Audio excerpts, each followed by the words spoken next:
Саламатсыздарбы урматтуу мекендештер, сиздер менен кайрадан Чыңгыз Исмаилов. Бүгүн 3-чү сабакта жолукканыбызга кубанычтамын.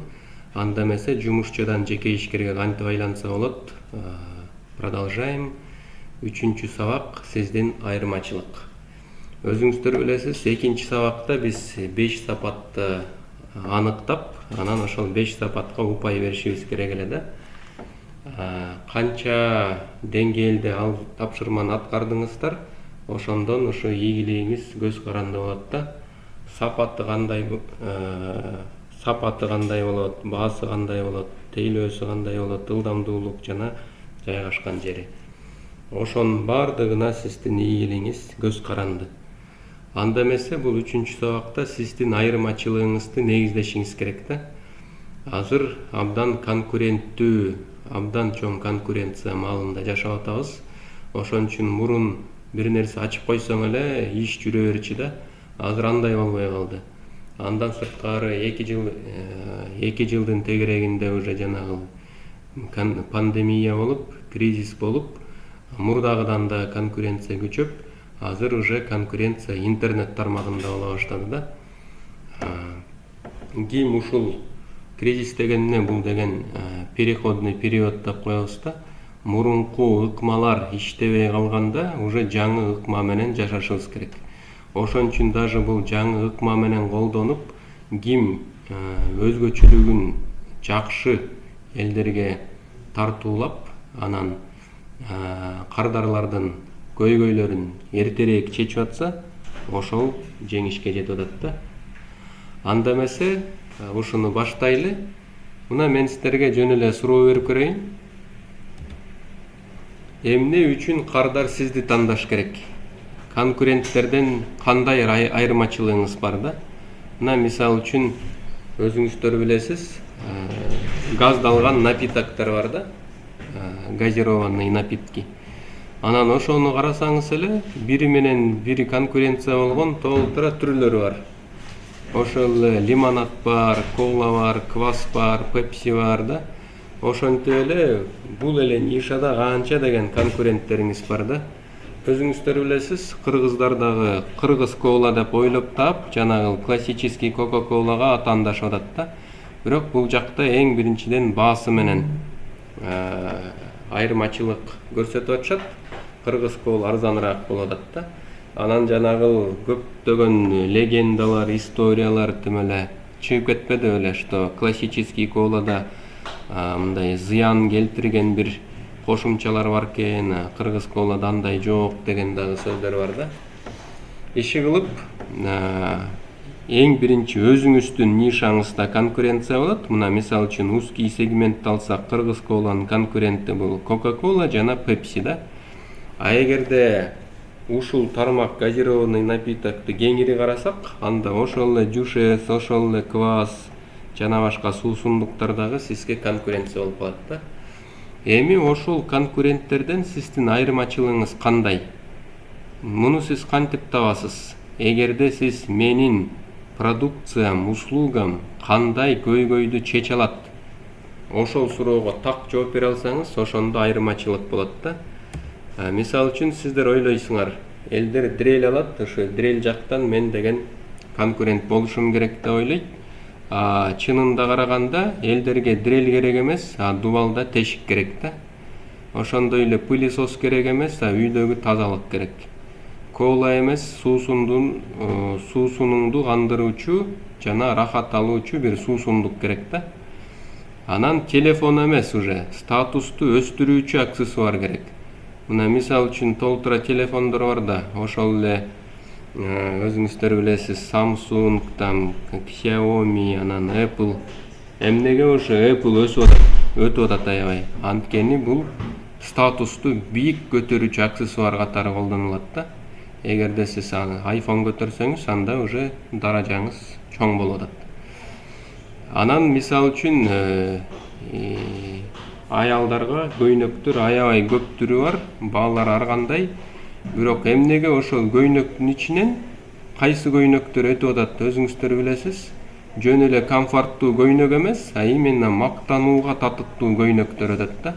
эгерде мода болсо, модага туура келсе, сиздин статусуңузду көтөрсө, кымбат болсо, ошол көйнөк жакшы өтөт да, мисалы үчүн. Ошондуктан мен сиздерге дагы бир жолу суроо берип кетейин. Сиз конкуренттерден кантип айырмаланасыз? Жөнөкөй эле вопроско жооп бериңиздер. Эмнеге акыркы маалда кафеге караганда кофейнялар популярдуу болуп кетти? Эмнеге кофейняга элдер көбүрөөк барат, анан кофейнянын маржинальность, прибыли да көп болуп атат? Ушуга жооп берип көрүңүздөр. Эмнеге дегенде, элдер эмне кофе жакшы көрөт деп ойлойсузбу? Кофе ичкени барат деп ойлойсузбу? Жок, элдер деген бири-бири менен баарлашуу үчүн барат. Бизде деген мындай аң сезимибизге ой сиңип калганда, эгер кофейняда жолуксак, мен деловой адам көрүнөм, жакшы сүйлөшүп алабыз деп ушундай ойлор менен азыр кофейняда баарлашуу үчүн элдер барып калганда. Ал жака барган сайын ошол кофе, чайга эле көп акча таштап кетишет. Ошондуктан кофейнялар аябай популярдуу болуп кетти. Эми мен сиздерге конкретно бир задание берет элем. Сиз конкуренттериңизге караганда сиздин услуга жана товар кандай кошумча баалуулук бере алат? Балким упаковка жагынан. Өзүңүздөр билесиздер, упаковка канчалык популярдуу болсо, канчалык өзгөчөлөнүп турса, ошончолук сиз башка конкуренттерден айырмаланасыз да. Мына мисал үчүн косметика тармагын карайлы. Косметика өтө көп да, өзүңүздөр билесиз. Ошол косметика элдер ичиндеги сапатын карагандан көрө биринчи упаковкасын карашат да. Анан даже южнокорейский бренд бар, Тони Моли дегенчи. Ошонун так переводу красивая упаковка деп которулат да. Анан чын эле тиги упаковкасын карасаң, прям жутуу ичидей, өзүнчө эле алманын формасында, алманы бурасаң ичинде крем бар дегендей да. Ошондуктан сиздер деле мисал үчүн магазин косметикага кирсеңиз, ушул упаковка менен бири-бири менен конкуренция болгондор көп да. Же болбосо сиздин услугаңыз, же болбосо товарыңыз статус өстүрүшү мүмкүн да. Мына мисал үчүн сиз бир гана товарды жаңа эле айтып көрдүк, Apple'ды, телефонду айттык да. Ошондой эле бирөөгө услугага баргандагы өзүнчө эле статус көтөрөт да. Мисал үчүн бизде Бишкекте стоматологиялар көп да. Бирок ошо стоматологиялардын ичинде бир мисал үчүн эстет деген стоматология бар да. Ал жака жалаң байлар барат, президенттер барат деп ошо статус өсүп калган. Эгерде сиз ошо жака барып тишиңизди оңдосоңуз, анда өзүнчө эле сиз чоң даражалуу адам болуп каласыз да.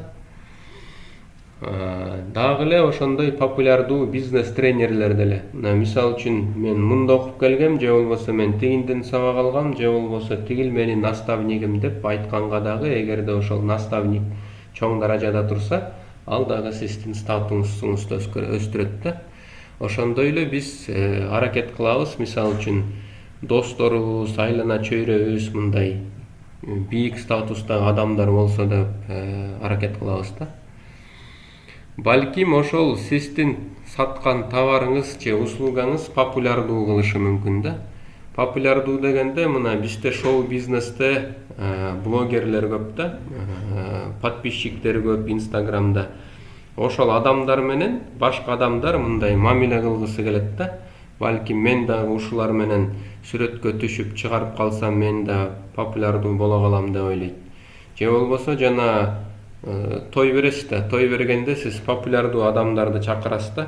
Бул дагы мен тойго келип, ошо жерден фото, сторис, видео кылып, биздин тойду реклама кылат деп ойлойсуңар да. Ошон үчүн өзүңүздөр популярдуу болсоңуз, башка адамдар да сизге тартыла баштайт. А эгерде сиздин товарыңыз же услугаңыз сиздин кардарыңызды бир аз болсо да популярдуу кылса, анда сиз өзгөчөлөнүп турасыз да. Балким сиздин товар же услуга убакыт үнөмдөйт. Ошол эле мисалы үчүн дрелди эмне кылабыз? Жанагы дубалдагы тешикти тез эле бат эле кылып койсок деп туруп ошону сатып алабыз да. Балким ошол дубалдагы тешикти башка деле ыкма менен кылсак болот. Бирок именно ошо дрель менен эң оңой жана коопсуздуу болот да. Балким сиздин товар же услуга ишеничтүү өз функциясын аткарып берет. Кээ бирөө мына мисалы үчүн красивый упаковка деле эмес, популярность деле бербейт, бирок ишеничтүү өз функциясын аткарат да. Мисалы үчүн сахар, мисалы үчүн туз, мисалы үчүн сода, мисалы үчүн un да, мука. То есть булар өз функциясын аткарат, ошон үчүн буларга красивый упаковка деле кереги жок да. Анан сиздин товар же услуга ден соолукка зыян келтирбейт. Ошо ден соолукка зыян келтирбейт, балким органический, таза, экологиялык жактан абдан таза продукт. Ошондуктан бул айырмаланып турат да. Мисалы үчүн Кыргызстандын эти, жанагы мөмө жемиштери чет өлкөдө чоң баада турат да. Эмнеге дегенде биз аябай таза өстүрөт экенбиз. Эч кандай ГМО жана кошумчалар жок болот экен.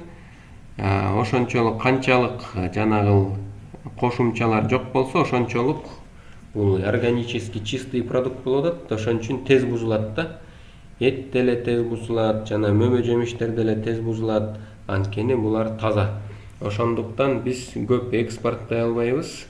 Өзүңүздөр билесиздер, Китай өзүнүн алмаларын жана апельсиндерин экспорттаган үчүн алар атайын бир жидкостька малат. Ал жидкостька малганда жанагы сырты өзүнчө эле мындай защитный пленка сыяктуу болуп калат да.